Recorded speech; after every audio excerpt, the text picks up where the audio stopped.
The final point we'll examine before we conclude is that there are claims that the Prophet ﷺ raised with his wife Ayesha at Muraysia after the expedition of Bani al-Mustalaq.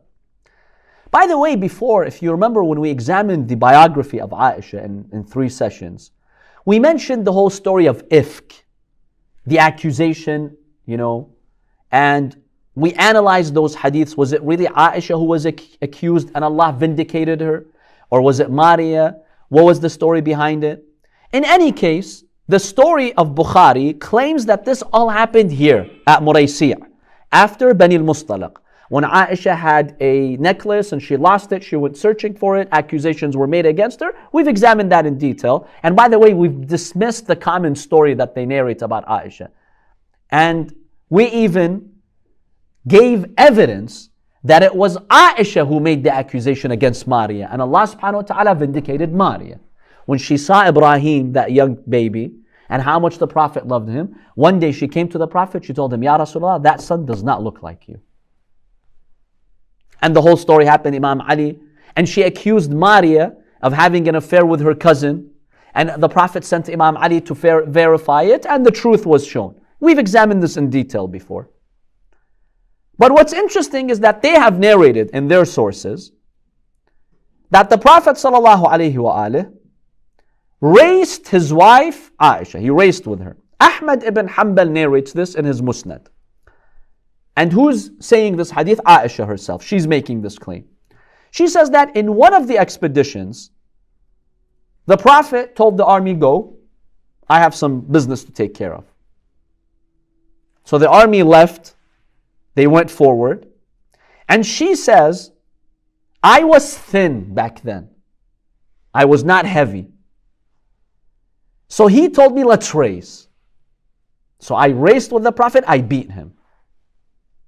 Later, I put on some weight.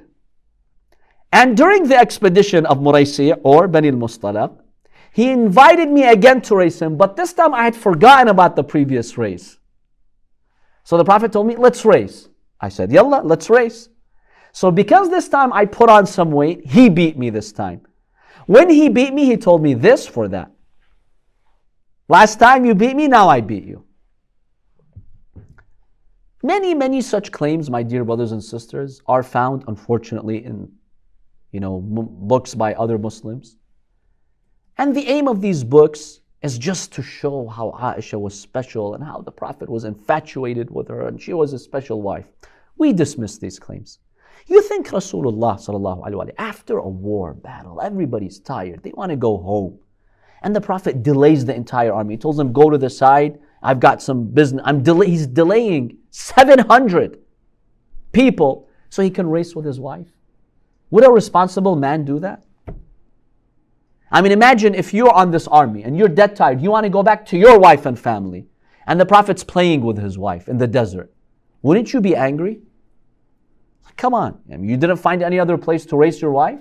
We're tired, we want to go back home. You're delaying us so you can play with your wife?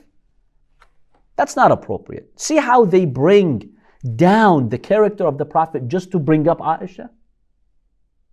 They have outrageous, in fact, recently I was hearing one of their scholars, he was saying that the Prophet loved Ayesha so much, such that when she would eat something, and that thing would touch her mouth, and her saliva would go on that food, the Prophet would quickly take that and he would eat it. So that which touches the mouth of Ayesha touches his mouth. Look at the disrespect to Rasulullah. Shouldn't it be the opposite? If the Prophet is the source of barakah, and he eats something, you should go and eat from it. No, they turn it around. The Prophet was desperate that something that touched the lips of Ayesha, he wants to eat it. He wants to touch it. What kind of nonsense is this?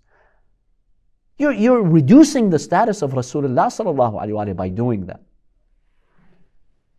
I was surprised when they found out that for Surah Abasa, they attributed that. Yes, their mainstream tafsir of Surah Abasa is that the Prophet is the one who frowned. And we've examined this, by the way, in our class before. Yes?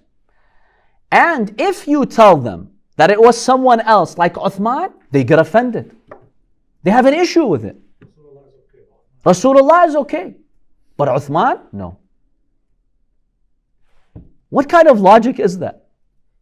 What kind of mentality is that? You should sacrifice the whole universe for Rasulullah sallallahu alaihi wasallam, but no, they're not willing. They get agitated. So it's very unfortunate. So this has been claimed that the Prophet, after this expedition, Muraysia or Bani al-Mustalaq, raced with his wife, but we dismiss these claims. Ayesha was just trying to show that, she's the special wife of the Prophet, and even when he is at war, he was so infatuated with her, he has to play with her. That is not appropriate.